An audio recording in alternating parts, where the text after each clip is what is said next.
And so last week I bought a brand new pair of walking boots. They are exactly the same as my old pair, which are the Salomon Quest 42s, and the main difference is that they are half size bigger, and these ones are black and no longer red. The red's no longer available for some reason. What I want to do first of all is to kind of do a face introduction. I feel like I'm spending too much time behind the computer, behind the camera, adding narration later on, which is fine, but I think it might help my videos if I've made them a bit more, if I gave them more personality, shall we say.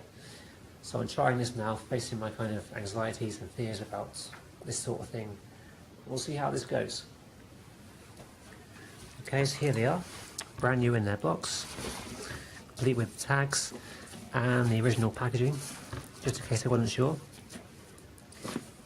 They're still by far the most comfortable boots I've tried. I have a slightly narrow foot, so these fit me really well. If you've got narrow feet, you may also like them. If you've got wider feet, they're probably not for you, but it's worth trying them in store where you can find them. I did try these Scarpa Peaks in store. The Scarpas weren't bad at all, they're quite comfortable and they fit in my narrow foot quite well.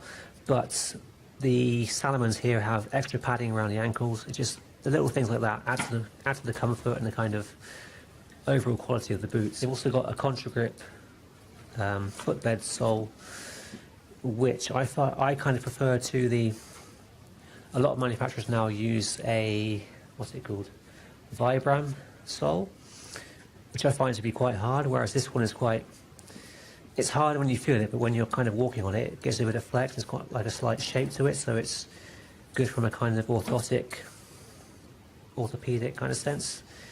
I find it moves with my foot, which is ideal because cheaper boots I've had in the past just give me a lot of foot pain.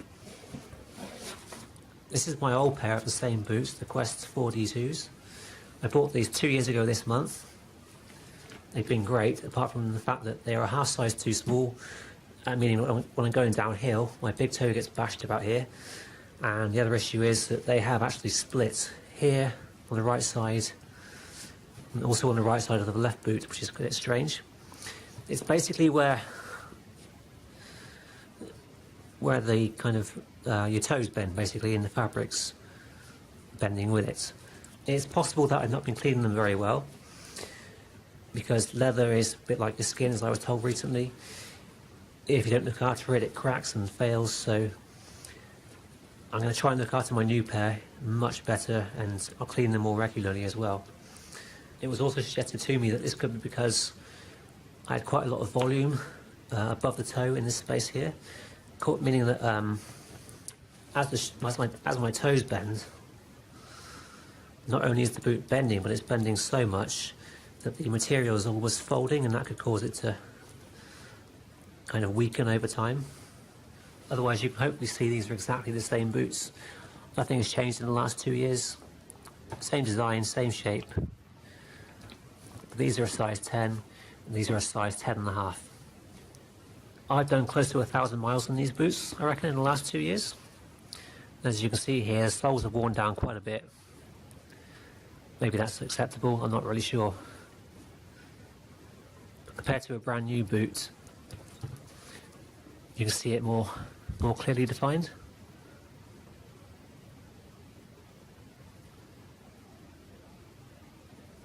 And the insoles on my old boots are still, they're fine really, aren't they? There's nothing wrong with them at all. They haven't worn through. A bit dirty, but that's it. I'm trying something different with these boots, mainly to try and reduce the risk of the same failure in a material happening again. The idea is to take the original Ortholite insole out, which I actually like a lot, and underneath this, if I can get it out again, I have fitted a Superfeet volume reducer, just a thin piece of foam, no markings on it. It's cut the shape quite easily around the toe, following the outline of the original insole.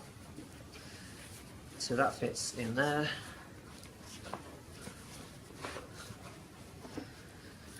That goes on top. and then my foot will fit inside there, of course. And now there's less volume here. My only concern is that it may be slightly too tight. If I do find that the boot's moving and it's rubbing on my toes on top of here, then I will find that I get blisters, and so I'll take it out again and try it without the volume reducer.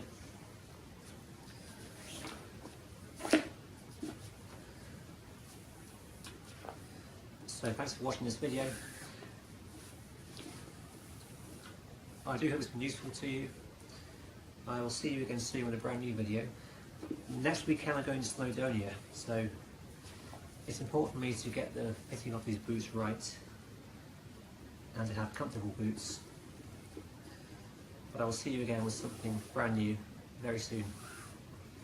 It's possible I may even do a video this week showing you my camping kit I'm going to take with me. So it's fairly standard.